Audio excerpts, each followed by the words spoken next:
प्यारे बच्चों, आज 30 सितंबर 2020 है। ये क्लास 7वीं के लिए है, सब्जेक्ट साइंस। और आज हमारा एक नया टॉपिक, एक नया चैप्टर, उसके साथ मैं आपका उस्ताद जितेंद्र सिंह हाज़िर हूँ एक नया टॉपिक लेके। और टॉपिक जो हमारा है आज का वो है रिप्रोडक्शन इन प्लांट्स। ये आपकी जो बुक है इसका चैप्टर नंबर 12 है।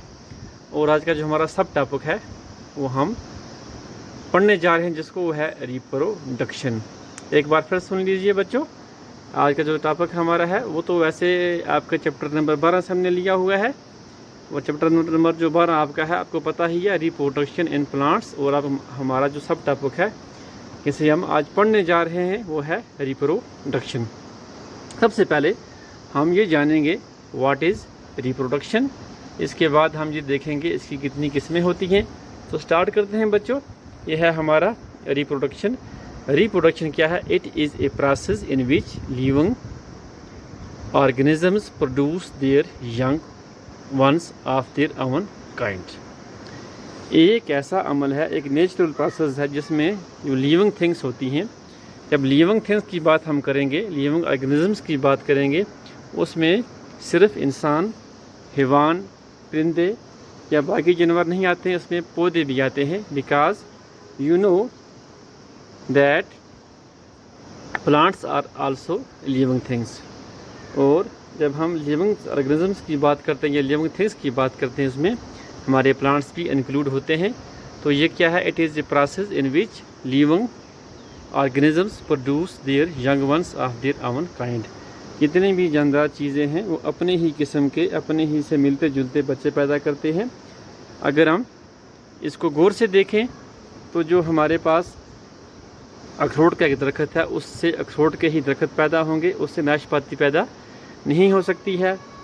जो हमारे पास हमारे हैवान माल हैं, जैसे जानदार चीज़ें हैं जो हम घर में पालते हैं, घोड़ा, गाय, खच्चर, और इसके अलावा बकरी है, मुर्गियां हैं, ये सभी जानवर हैं अपने ही तरह के बच्चे पैदा करते हैं। कभी हम ये नहीं सुनते हैं कि एक मुर्गी ने एक घोड़े को जन्म दिया है।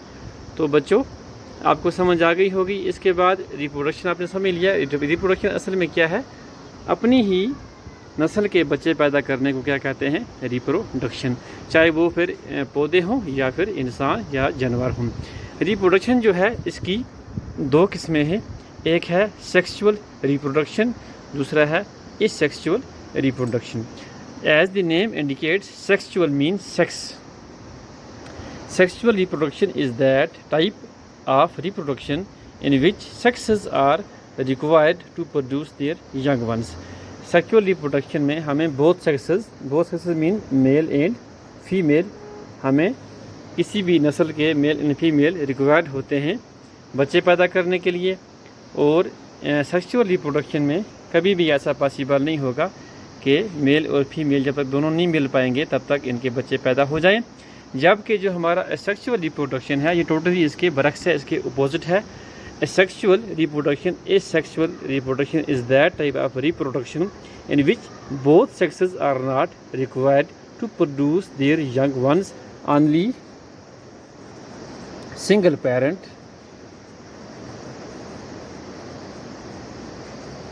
Produce new generation. हमें यहाँ पर सेक्सेस की ज़रूरत, यानी मेल और फीमेल की हमें यहाँ पर ज़रूरत नहीं पड़ती है। किस में? एसेक्सुअल रिप्रोडक्शन में। यहाँ पर single parent, whether it is male और female, it can produce new generation और ऑफस्प्रिंग, और we can say the next generation. Asexual reproduction में वो खुद ही पैदा कर सकते हैं। तो बच्चों, आज हमने क्या पढ़ा? एक तो रिप्रोडक्शन पढ़ा। रिप्रोडक्शन क्या है? ये ऐसा अमल है जिसमें जानदार चीज़ें अपने बच्चे पैदा करती हैं। और इसमें दो तरह की रिप्रोडक्शन होती है। कि सेक्सुअल रिप्रोडक्शन, इसमें सेक्स की ज़रूरत होती है, यानी आपको मेल और फीमेल की ज़रूरत होती है तभी बच्चे पैदा होंगे। और सेक्सुअल रिप्रोडक्शन जो है इसमें मेल और फीमेल की ज़रूरत नहीं पड़ती है। सिंगल पेरेंट जो होता है वही इसमें नेक्स्ट जनरेशन प्रोड्यूस कर देता है। ये जो क्लास थी, that was concept about reproduction in its type। इस क्लास को आप बार बार देखिए, समझिए, नोट कीजिए अपनी कॉपी पर। अगली क्लास के साथ फिर से हाज़िर होंगे, तब तक good bye, thank you very much.